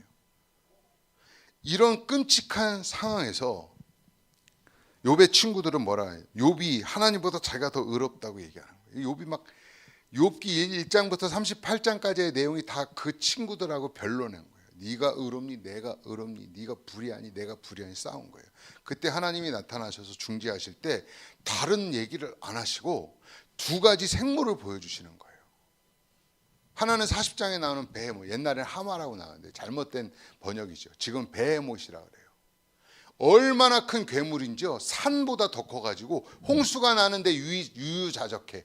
여러분, 홍수가 막 몰려오는데 아무 이상 없는 거는 뭘까요? 어마어마하게 큰 괴물이에요. 이건 사단을 상징해요. 그래서 41장에 그 유명한 리오야단, 영어로는 레비아탄이라 그래요. 이 괴물은요, 바다를 지나가면 바다가 부글부글 끓는데요. 그리고 에스겔서에 보면 세상을 다 정복한 바로에게 권세를 준 그 대상이 레비아탄, 리오야단이에요. 그러니까 여러분, 세상에 지금 돈 엄청 많고 세상을 다 지배하고 다스리는 권력자나 재벌들은요, 사실은 뒤에서 사단이 그를 그렇게 세상을 정복할 수 있는 에너지와 능력과 지혜를 준 거예요. 바로가 지금도 불가사의하다고 하는 애굽의 문명을 만드는 건 이 레비아탄이라는 세력이 그래서 바로가 여기 뱀 이렇게 이마에다가 뱀 형상을 입고 있잖아요. 그게 마귀로부터 지혜를 얻었기 때문에 그런 문명을 이룰 수 있는 거예요. 근데 왜 그 얘기를 하실까요? 그 거대한 괴물인 베헤못과 리오야단이 있다라는 얘기를 왜 갑자기 하실까요? 자기를 의롭다고 하는 욥 안에 자기의, 내가 의롭다고 하는 내 의가 베헤못과 리오야단 같은 사단이라는 거예요.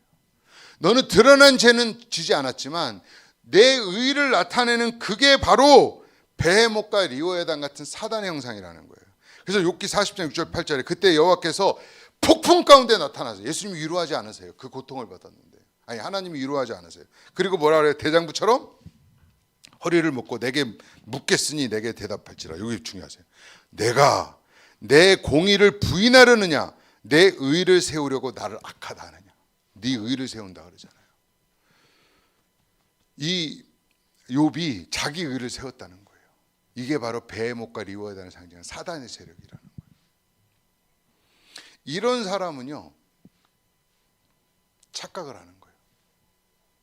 내가 의롭다는 착각을 하는 거예요. 탕자의 비유도 여러분 누가복음 15장에 보면 세리와 죄인과 밥 먹는 예수님을 보고 분노한 바리새인과 서기관들에게 한 얘기예요. 그래서 주인공이 탕자가 아닐 수 있어요. 바리새인에게 한 얘기이기 때문에 바리새인을 상징하는 인물이 탕자의 비유에서 누구예요? 큰 형이에요. 형. 아버지가 기뻐하는 일을 형은 분노하죠. 지금도요, 새신자들이 오는 거 은근히 싫어하는 분들이 많아요. 목사님의 관심이 쏠리는 거. 옛날에 성가대원 나 혼자만 했는데 노래 잘하는 김집사가 와서 내 자리를 치고 오더라고. 구역 예배를 드렸는데 김집사 딸내미가 내가 말아주는데 냉장고를 막 열고 막 엎어치는데 김집사가 아이고 너 왜 그래 이러고 가만히 있어. 그런 분위기 속에 슬슬 열이 받다가 결국에는 교회에 시험 들고 떠나는 분들이 많죠. 그게 다 탕자의 형 같은 그런 심정이에요. 아버지가 기뻐하는 일을 자기는 기뻐하지 않는 거. 그게 뭐예요? 자기의예요. 그게 욥에게 있었어요. 그래서 욥을 어떻게 했어요? 하나님이 연단을 통해서 금을 사게 했죠. 친구들의 비난을 통해서 자기가 벌거벗은 걸 깨닫고 흰 옷을 사게 했죠. 그 다음에 하나님 어떻게 했어요? 귀로 들리던 것을 눈으로 보게 했다. 이게 고난을 통해서 안약을 사서 눈을 보게 한 거예요. 이런 자에게만 주님이 어떻게 해요? 밖에서 문을 두드리시는 거예요. 그래서 하나님은 죄는 용서해도 자아는 절대 용서하지 않아요. 애굽에서 죄를 안 졌겠어요? 근데 그 애굽에서 진 죄를 한 번도 정죄한 적이 없어요. 근데 광야에서는 나무만 해도 죽였어요. 안식일 날에. 결국 구원은 죄가 아니라 자아의 문제라는 거예요. 그래서 여러분, 하나님이 아무나 막 받아주시지 않아요. 마태복음 13장 14절 17절에 이사야의 예언이 그들에게 이루어졌으니 일렀으되 너희가 듣기는 들어도 깨닫지 못할 것이요 보기는 보아도 알지 못하리라. 이 백성들이 마음이 완악하여져서 그 귀는 듣기에 둔하고 눈은 감았으니 이는 눈으로 보고 귀로 듣고 마음으로 깨달아 돌이켜 내게 고침을 받을까 두려워함이라 하였느니라. 하나님이 보고 듣고 깨달아서 고침을 받을까 두렵대요. 그래서 못 보게 하래요. 못 듣게 하래요. 마음으로 깨닫지 못하게 하래요. 이게 말이 돼요? 이 사랑의 하나님이 말이 돼요? 너희 눈은 봄으로 너희 귀는 들음으로 복이 있도다. 내가 진실로 너에게 이르노니 많은 선지자 의인이 너희가 보는 것을 보고 듣고자 하나 보지 못하나 너희가 듣는 것을 듣고자 해도 듣지 못하느니라. 이 얘기는 이사야 6장 10절에 나온 얘기인데 이사야 6장이 그 유명한 하나님 보좌가 나와요. 거룩하다 거룩하다 그 얘기가 그거예요. 근데 그 사건이 언제 있었어요? 우시아가 죽던 해. 우시아가 누구예요? 하나님의 은혜를 엄청 받은 사람이에요. 16살 때 왕이 돼가지고요. 수많은 정적들이 죽이려고 암살을 했을 때 하나님이 보호해 주셨고 그 나라가 왕성하게 해주셨는데 이 사람들이 교만해져갖고 왕은 절대 제사를 지낼 수 없는데 하나님의 성전에 들어가서 제사를 지내다가 그 성경 표현대로라면 여호와의 눈을 촉범해는 여호와의 눈을 찔러버린 거예요. 이 일로 인해서 이마에서 문둥병이 쫙 퍼지기 시작해갖고 하나님이 이 얘기를 해주시는 거예요. 이 얘기는 뭐죠? 교회를 다니면서도 자기 의를 드러나고 자기가 다 된 것처럼 하는 자들은 못 보게 하라는 거예요. 지금도요. 너무 은사 좋아하고 너무 뭐 휴거 재림 이런 거 관심 갖고 오직 나의 원함을 채우기 위해서 교회 다니는 사람들은요 진짜 복음을 들어도 못 들어요. 이게 눈이 가리고요 귀가 막히고 마음이 이게 갇혀져 갖고 절대로 알 수 없는 영역이라는 거예요. 그래서 여러분 구원은 중요합니다. 갈라디아서 4장 9절에 이제는 너희가 하나님을 알 뿐만 아니라 우리가 하나님을 알 뿐만 아니라 더 중요한 건 하나님이 우리를 아신 바 되었거늘 그랬어요. 내가 안 돼요. 하나님을 나 영적 체험했어. 나 기도했는데 응답 받았어. 그래서 나 하나님을 알아. 이게 구원이 아니라는 거예요. 기독교 TV에 나오는 그 수많은 간증들이 구원이 아니에요. 진짜 구원은 뭐예요? 하나님이 나를 알아야 돼요. 그래서 10처녀가 5처녀 미련한 5처녀도 기름도 준비하고 불도 밝히고 신랑도 기다렸어요. 모자르다고 예수님이 버려요. 그때도 똑같은 얘기예요. 너 누군지 모르겠다. 여분의 기름을 준비했다는 뭐예요? 근데 5처녀가 기름을 빌려달라 그러잖아요. 빌려줘요, 안 빌려줘요? 왜 안 빌려줘요? 이게 사랑이에요? 아니 누가 좀 부족하다 그러면 빌려줄 수도 있잖아요. 왜 안 빌려줄까요? 이 5처녀는 누구에게만 집중한 거예요? 예수님에게만, 신랑에게만 집중한 거예요. 여러분 지금도 여러분 신랑에게 집중해야 됩니다. 그분이 오실 때 불을 밝힐 수 있는 여분의 기름을 준비해. 아니면 주님 모른다 그러는 거예요. 산상부음 마지막에도 여러분 무서운 얘기 나와요. 귀신을 쫓아내고 권능 행하고 선지자 노릇하나. 7장 23절에 그때 내가 그들을 밝히 말하되 내가 너희를 도무지 알지 못하니라. 불법을 행하는 자들아 내게서 떠나가라.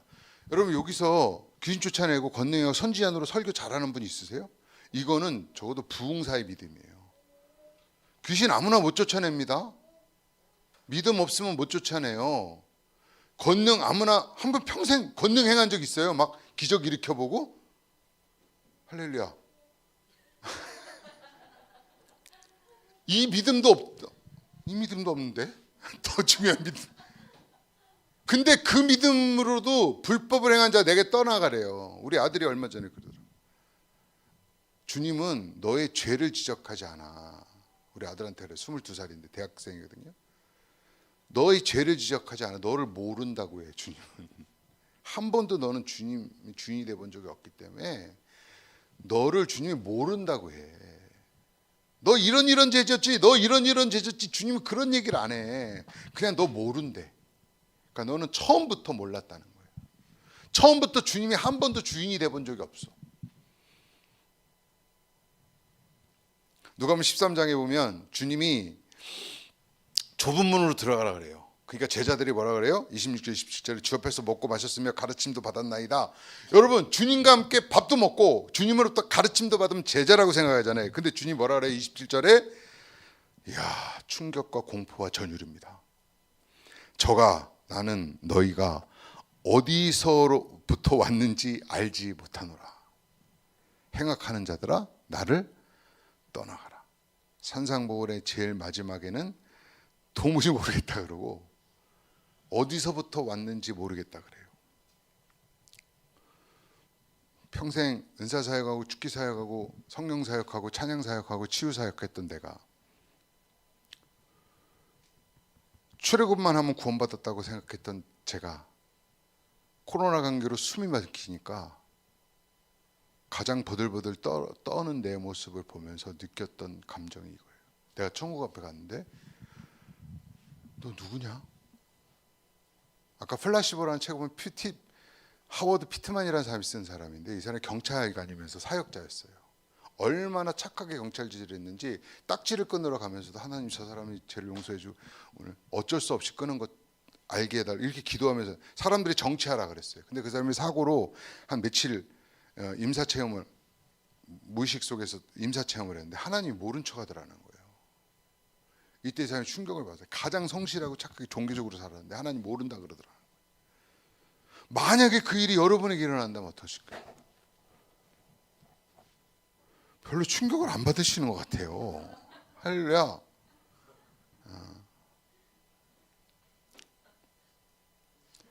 저는 이 충격을 설명할 수가 없었어요. 숨이 막혀오는 게 무서운 게 아니라 두려워 떠는 내 모습이 무섭더라고요.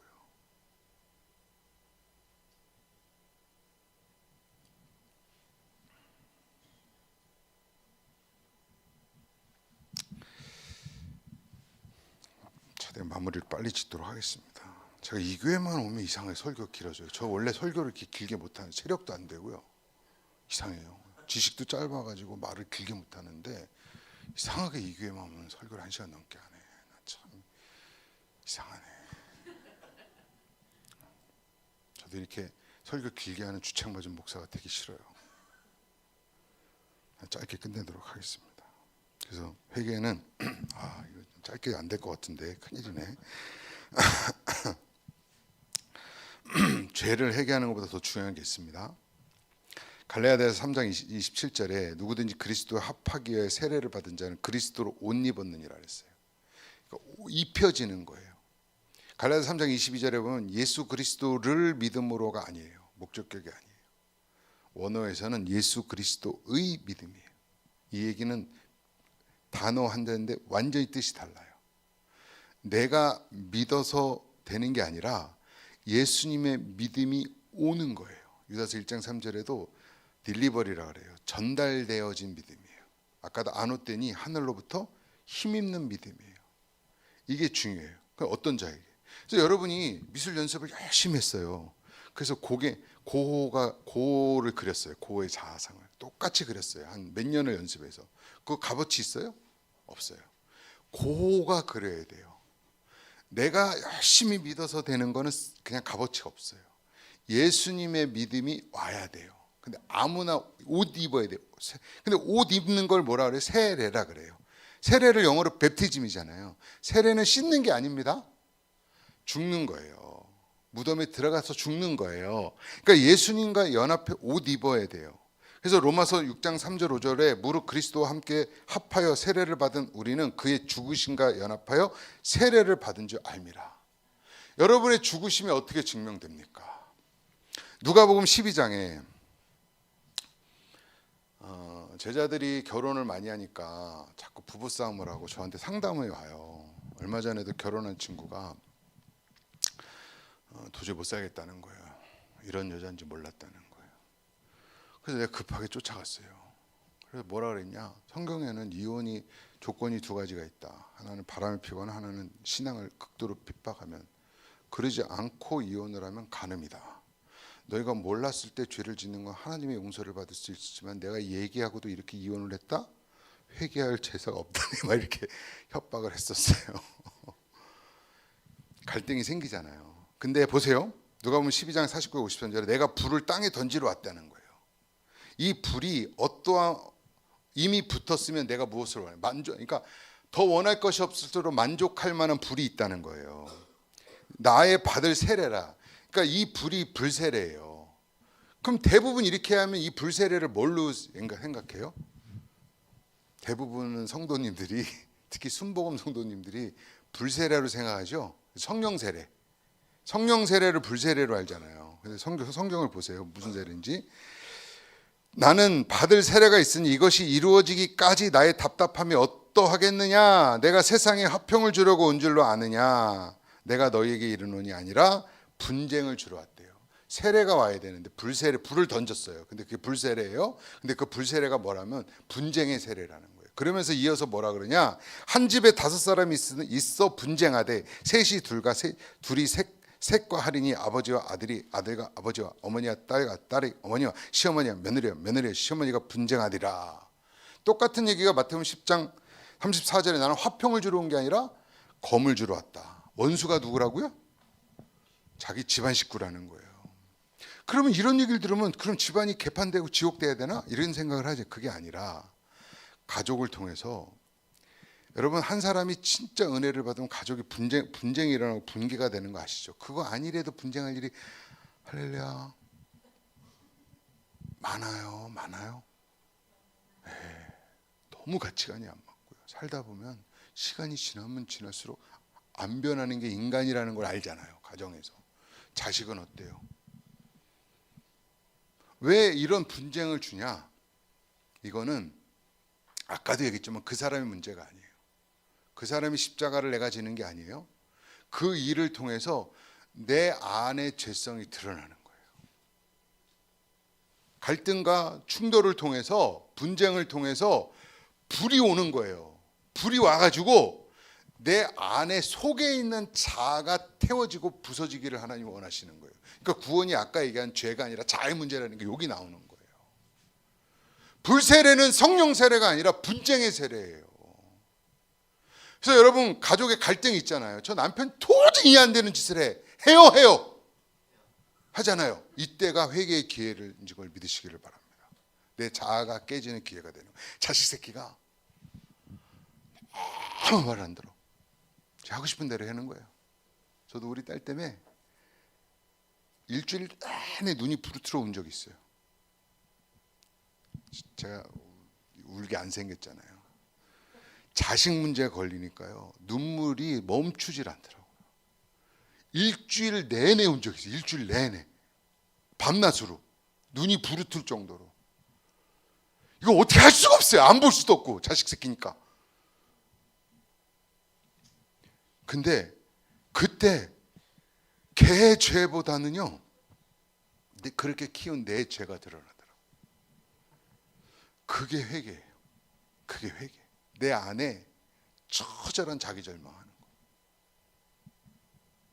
그 후로요 저는 목사가 돼서 누구 설교자라면 막 분노하고 화가 나고 질투심이 나요. 그 이후로는 내가 그런 질투심이 없어요. 교회를 적게 해도 크게 하고 싶은 마음도 없어요. 왜? 나 같은 건 목사 되면 안 되는데 목사 하는 것만 해도 감사하다. 그러니까 질투가 안 생기더라고요. 누가 잘 된다 그래도 뭐 시기심도 안 나고 누가 안 된다 그래도 막 뭐 그런 마음도 없고 하나님 앞에서 그냥 두려운 마음밖에 없는 거예요.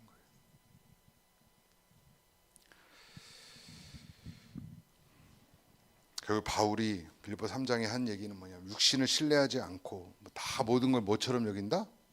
배설물처럼 여기는 거예요. 그게 돼요. 왜? 내 절망을 깨달았고 그 분쟁의 세례를 통해서 죄악된 내 자신을 발견하면 주님 위에 모든 것은 썩어지고 불타고 버려질 거라는 걸 알게 돼요.